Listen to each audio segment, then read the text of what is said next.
Hello, one of the most heartwarming stories in the Bible is the story of Jesus feeding those 5,000 people, and they followed him because they were hungry for the Word of God. And yet, there was a natural hunger that came in later because they had followed him all day and he didn't have any food to feed them, and he really wanted to feed them. See, Jesus ministers to the whole body. So they didn't have any food and they didn't have the money to go to town to buy some food. But there was a little boy that came along that had 5 fishes and 2 loaves. He had something in his hand that day when he left home.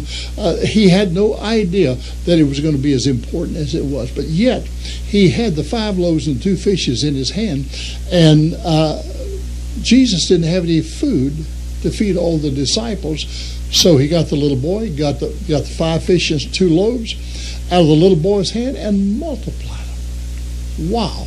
And fed all those people and had more left over than the little boy started out with to begin with. You see, that little boy had something in his hand. Do you remember when Jesus said that we ought to be childlike? If we have something in our hand that we will allow the Lord to multiply, he will take what's in our hand, as big as it or as little as it is, and multiply it to meet all of our needs and the needs of others too.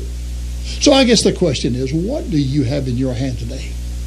I've heard people say, well, Brother John, I just don't have any talent at all. Everybody's got some talent. I've heard people say, Brother John, I don't have any education. Everybody's got some education. See, all of those things, as small as it may be, if it's in your hand, if you allow the Lord to have it, he'll multiply it. And it'll make it a lot bigger than what it started out. And you'll be blessed. See, God is looking for those today that will just let him have what's in their hands so he can multiply. He's the multiplier.